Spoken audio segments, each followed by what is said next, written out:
like no início do vídeo. Like!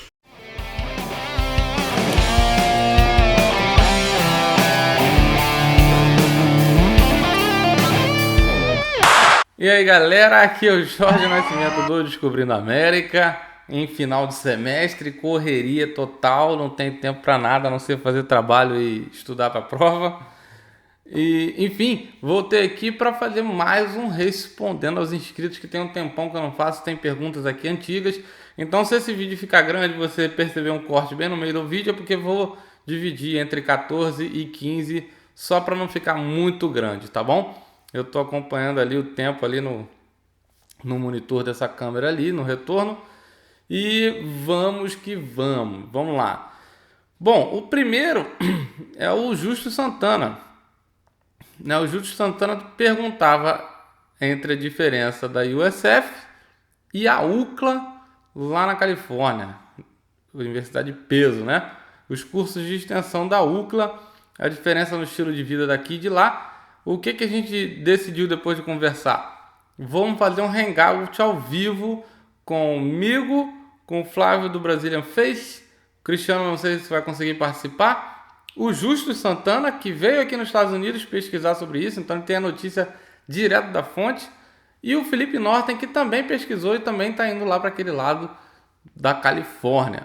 Então vocês vão ter a oportunidade de perguntar para eles ao vivo e a cores, e a gente ir trocando ideias sobre essas diferenças culturais, de preço, de estilo de curso, de legislação e de tudo mais entre essas duas áreas dos Estados Unidos, tá bom?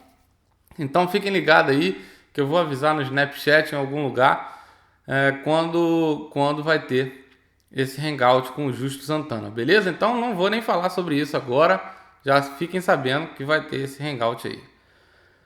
O próximo é o Guilherme Coelho Brito, que eu já respondi, mas ele coloca aqui, ó. Vou dar uma lida aqui, daqui a pouco eu volto aí. Bom, ele me agradece aqui sobre as informações no meio acadêmico. Ele fala que ele está vindo aqui para visitar o campus da USF e da UF, lá em Gainesville, e ele vai fazer isso em abril. E a gente já trocou uma ideia, eu vi aqui até que eu respondi a ele que dei meu telefone para ele, que a gente podia se encontrar aqui enquanto ele estivesse por aqui. Valeu? Então tô só no aguardo do Guilherme, isso não foi nenhuma pergunta. Vamos pro próximo, que é o Andrei Pinheiro. Andrei Pinheiro. Vou dar uma lida aqui também, já vi que já respondi a ele e vou ver aqui. Bom, o Andrei Pinheiro é lá de Vila Velha, no Espírito Santo. Um abraço aí, Vila Velha, um abraço, Andrei. Aliás, galera, se vocês quiserem perguntar, mandem um e-mail para o Descobrindo a América. Eu vou botar aqui embaixo, descobrindoamerica@gmail.com, colocando o título Pergunta ou Dúvida, tá? Pergunta ou dúvida, pergunta e dúvida, tanto faz. Coloca lá que eu faço um vídeo aqui respondendo a vocês. O Andrei está basicamente perguntando sobre o programa Mavini, como entrar no exército americano e quanto ganha, quais os processos de seleção e tudo mais. E Andrei, vou falar para você assistir esse vídeo aqui, cara. Assiste esse vídeo aqui, que é uma entrevista que eu fiz com o Paulo, que é um brasileiro que já passou por todo esse processo, e a gente fala bastante sobre o Mavini lá, beleza? Ele fala de tudo, inclusive ele prometeu pra gente que vai mostrar a base americana lá na Alemanha. Em breve aqui nesse canal vocês vão ver uma base do exército americano lá na Alemanha. Valeu, vamos pro próximo. O próximo é o Daniel. Eu não estou vendo nenhuma resposta ao Daniel aqui, então vou dar uma lida no que o Daniel perguntou e volto aqui para vocês daqui a pouquinho. Valeu, Daniel. O Daniel não fala aqui de onde ele é, mas ele diz que pretende passar 6 meses nos Estados Unidos, principalmente para melhorar o inglês dele e ter uma experiência de como é que é viver nesse país. Depois ele volta para o Brasil.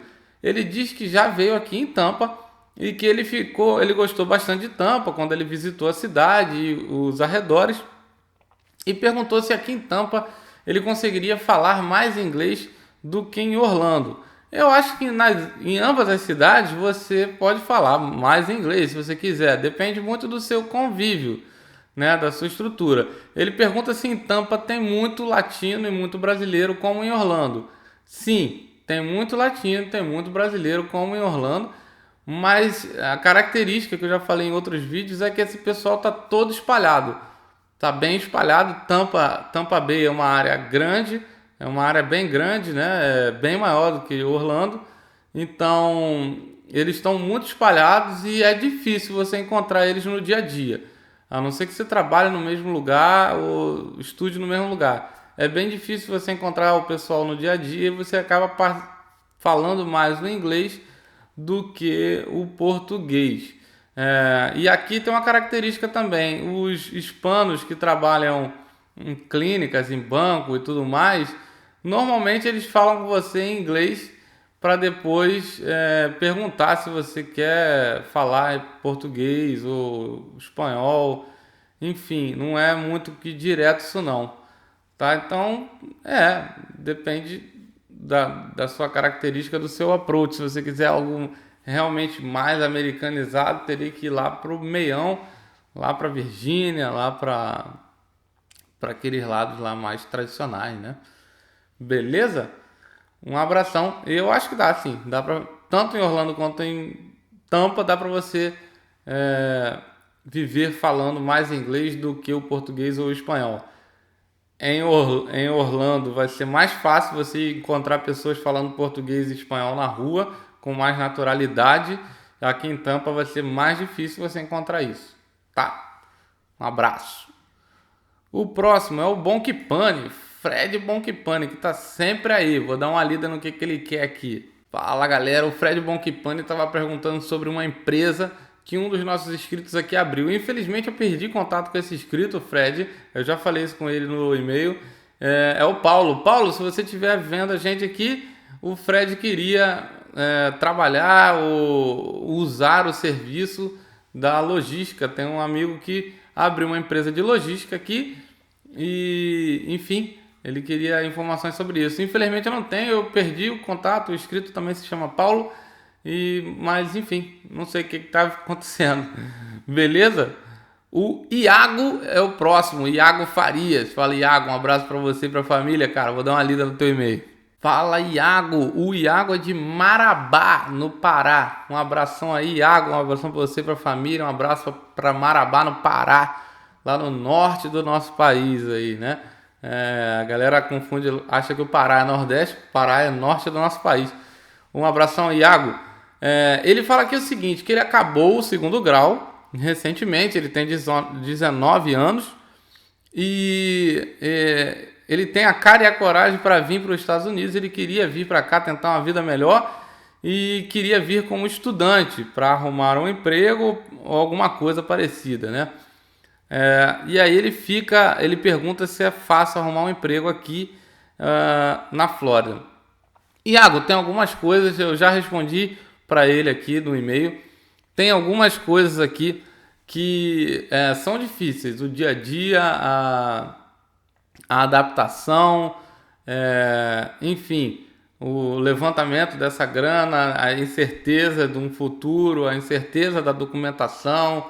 Então tem muita coisa que dificulta a sua caminhada enquanto um imigrante que está vindo para cá. Você vai vir como estudante.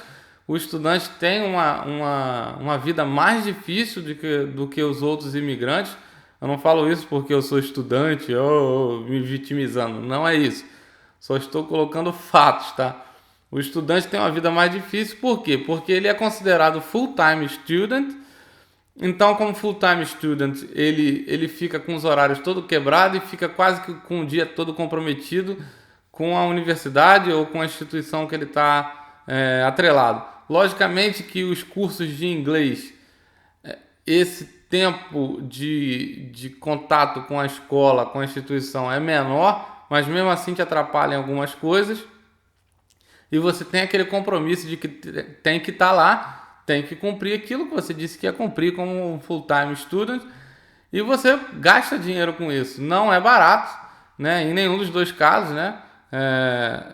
A educação aqui é uma coisa cara, ainda mais para nós estudantes internacionais. Normalmente a gente paga o dobro do que o americano ou do que um cidadão, né? Alguém que tem a papelada. Então a gente acaba pagando o dobro. Se é fácil arrumar trampo aqui, aí começa aquela confusão de novo. Um estudante internacional, teoricamente, não pode trabalhar sem ser no campus da universidade, da instituição onde ele está inscrito e que tem que emitir o I-20 dele. Então, para trabalhar no paralelo, existem casos de pessoas que trabalham no paralelo. Não vou dizer que não existem, existem.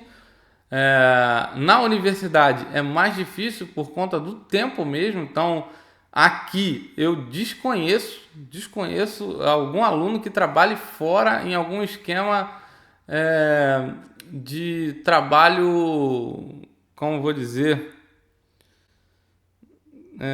rapaz, deu branco, esqueci o português. Uma hora depois. Informal. Trabalho informal. Desconheço alguém na faculdade que faça trabalhos informais, né? Você vê muito estudante universitário americano trabalhando em restaurantes de rede como o Outback, como o Chili's, o Longhorn, porque eles têm o direito de trabalhar e eles conseguem conciliar horários, porque eles não são considerados full-time student. Então eles puxam quantas matérias eles quiserem e quanto for melhor para ele encaixar os horários dele. Já a gente não, a gente é obrigado a fazer uma carga horária mínima. Essa carga horária mínima às vezes te atrapalha, porque você fica com aula à tarde, aula à noite, aula de manhã, e aí você acaba tendo problemas de horário. Em curso de inglês isso é um pouco mais comum, mas é isso aí, minha bateria vai acabar. Eu espero que vocês tenham gostado, manda dúvidas aqui, espera por Hangouts com Justo Santana e o Felipe Norten. É isso aí, vejo vocês no próximo vídeo.